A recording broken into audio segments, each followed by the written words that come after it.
Tuhan, bukalah bibirku, agar mulutku memberitakan kemuliaan-Mu. Ya Allah, ingatlah aku sesuai dengan anugerah-Mu.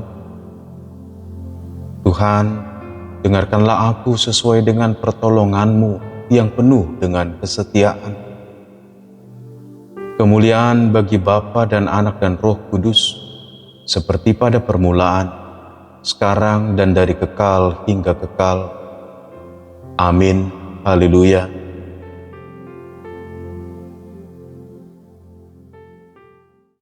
Matius 2 ayat 11. Mereka masuk ke dalam rumah itu dan melihat anak itu bersama Maria ibunya, lalu sujud menyembah dia. Mereka pun membuka tempat harta bendanya dan mempersembahkan persembahan kepadanya, yaitu emas, dupa, dan mur. Shalom, jemaat yang kasih Tuhan. Saudaraku, terimalah salam dari kami. Selamat Natal.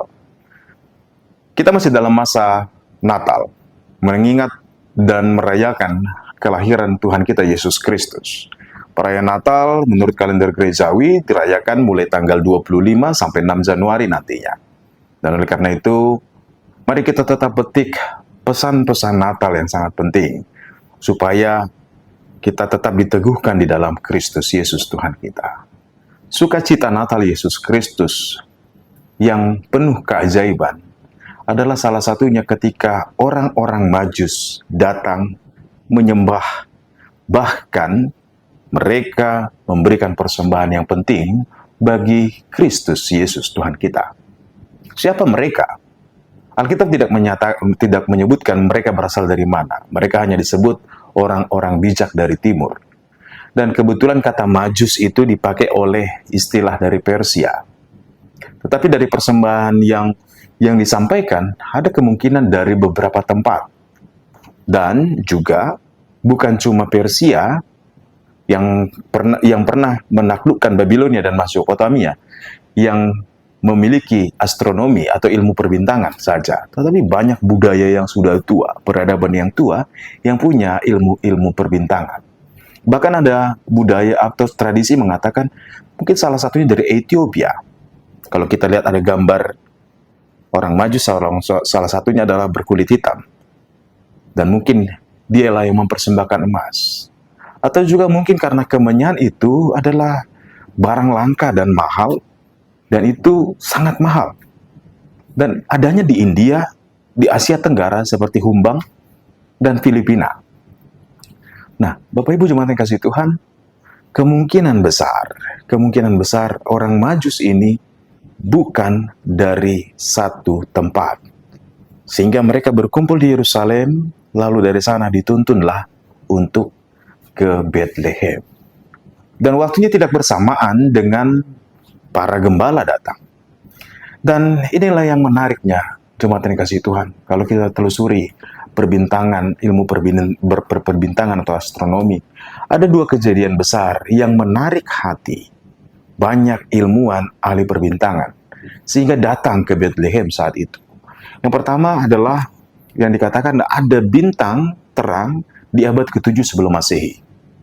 Dan berikutnya di abad keempat atau abad kelima sebelum Masehi.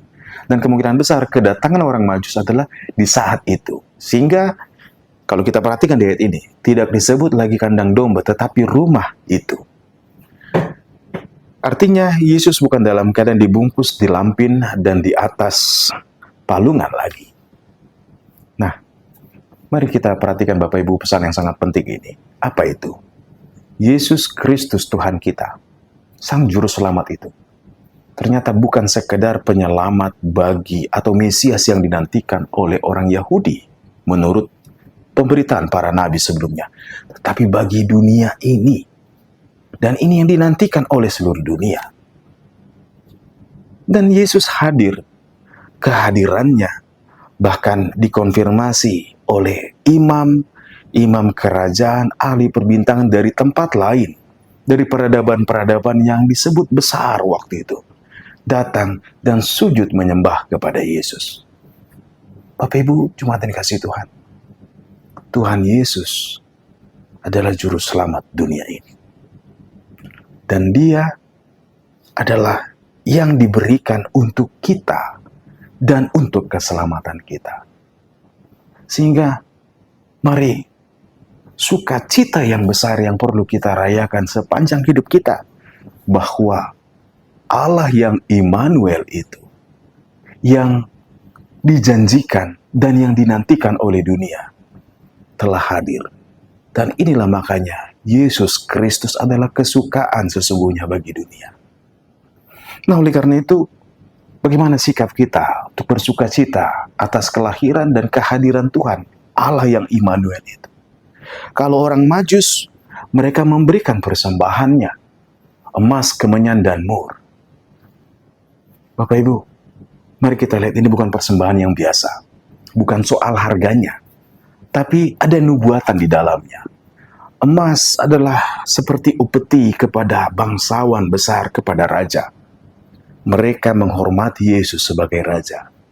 Kemenyan seperti yang dipakai oleh para imam untuk menjadi dupa atau menjadi minyaknya, itu menjadi mengurapi. Dia adalah imam. Dan mir atau wewangian itu biasa dipakai untuk membalsemi mayat dan mengawetkan mayat supaya dia awet dan utuh. Artinya, persembahan yang mereka berikan menggambarkan kemuliaan Kristus yang untuk kita dan untuk keselamatan kita. Bahwa Dia adalah Raja, Dia adalah Imam, dan Dia adalah korban pendamaian kita dengan Allah. Yesus telah dinubuatkan oleh para nabi. Dunia ini yang menantikan kehadiran yang ilahi juga menyatakan hal ini. Oleh karena itu jangan pernah ragu tentang Yesus Kristus Tuhan kita.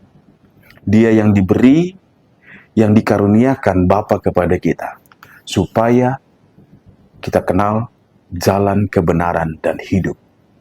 Dan kita boleh tetap teguh di dalam iman percaya kepadanya.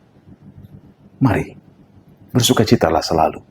Engkau tidak sendiri, Allah kita adalah Allah yang Immanuel, yang telah hadir merengkuh kefanaan dan keberadaan kita sebagai manusia, supaya kita merayakan kemanusiaan kita di dalam yang ilahi, di dalam Tuhan, di dalam kemuliaan Tuhan. Dan hanya di dalam Kristus Yesus, sukacita yang besar ini, damai sejahtera yang besar ini, bisa kita rayakan selalu. Bersukalah karena Kristus Yesus Tuhan kita. Shalom.